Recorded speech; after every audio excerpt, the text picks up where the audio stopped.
पाठ 8 कला का परचम। पाठ प्रवेश। कला बहुआयामी होती है तथा कलाकार चिंतनशील। कलाकार के लिए उसकी कला उसके उस चिंतन या दृष्टिकोण का रूप होती है जो वह समाज के प्रति रखता है। एक कलाकार के लिए न कोई उम्र बाधा बनती है और न कोई सीमा, न बंधन। यह पाठ ऐसे ही एक निश्चल कलाकार का साक्षात्कार है। सैयद हैदर रजा भारत के उन बड़े कलाकारों में से एक हैं जिनकी बनाई पेंटिंग पूरी दुनिया में सराही जाती हैं।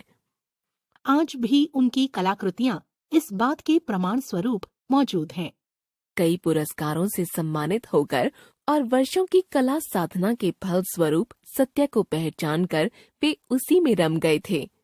रजा फाउंडेशन को मजबूती प्रदान करते हुए वे पंच तत्व पर काम करना चाहते थे, क्योंकि इन तत्वों से ही यह संसार बना है। एक दैनिक समाचार पत्र के संवाददाता से हुई उनकी बातचीत का अंश उनके जीवन की झलक प्रस्तुत करता है। रजा साहब, भारत लौटने का विचार आपने कैसे बनाया? फ्रांस में 60-70 साल रहने के बावजूद अपने वतन को मैं एक पल के लिए भी नहीं भूला। हर साल मैं कुछ समय के लिए भारत जरूर आता था। मैं वहां बहुत महत्वपूर्ण काम कर रहा था।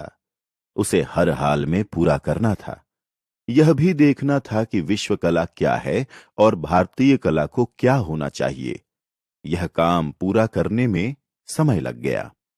इसके अलावा वहां पर एक बहुत ही खूबसूरत लड़की मिल गई। वह चित्रकार थी। उससे मेरा विवाह हो गया। वह अपने परिवार की इकलौती लड़की थी। उसकी मां ने कहा, बेटा, मेरी एक ही बेटी है, तुम यहीं रहो। उनको दुख ना पहुंचे इसलिए 15-16 साल वहां ज्यादा रुकना पड़ा। दुर्भाग्यवश उनका देहांत 2002 में हो गया। मेरी कोई संतान भी नहीं थी। मैंने सोचा कि अब अपने देश लौटना चाहिए। उनके मरने के 8 साल के बाद 2010 में मैं भारत लौटा। कैसी रही वापसी? अब तो आप यहीं रम गए हैं। मेरा लौटना बहुत रचनात्मक और फायदेमंद रहा।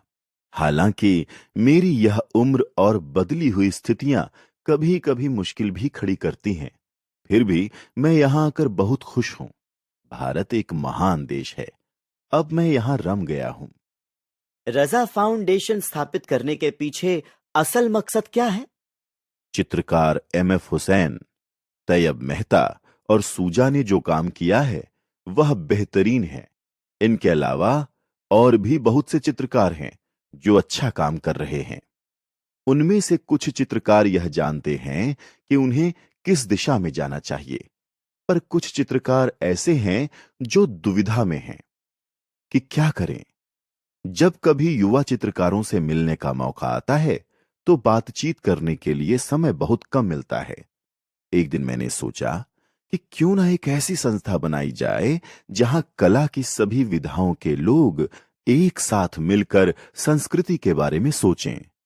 उसी दरमियान यह आइडिया आया और रजा फाउंडेशन बना। हालांकि मैं अपना नाम नहीं देना चाहता था, लेकिन सभी ने कहा कि आप अनुभवी हैं, आपको अपना नाम देना चाहिए, इससे अच्छा प्रभाव पड़ेगा। दिल्ली में समकालीन कलाओं का संग्रहालय भी तो आप बनाना चाहते हैं? मैं नहीं बना रहा हूं, फाउंडेशन बना रहा है। भारत में सांस्कृतिक जागृति है। नृत्य, संगीत, लेखन, कविता और चित्रकारी में बहुत काम हो सकता है। मेरी इच्छा है कि इस दिशा में कला की सभी विधाओं से जुड़े हुए युवाओं को सही मार्ग दिखाऊं ताकि वे रचनात्मक दिशा में आगे बढ़ सकें। भारतीय कलाकारों में आप किन्हें पसंद करते हैं? कई चित्रकार हैं जिन्हें मैं खूब पसंद करता हूं। वे सभी हमारी पीढ़ी के चित्रकार हैं, जैसे तैयब मेहता, अमृता शेरगिल, गायतोंडे, राम कुमार, अकबर पद्मसी और कृष्ण खन्ना। कुछ युवा चित्रकार भी हैं जिनको मैं पसंद करता हूं, जैसे संजीव भोसकुटे, सुजाता बजाज। नई पेंटिंग्स में किन विषयों पर काम करना चाहते हैं? मैं पंचतत्व पर काम करना चाहता हूं।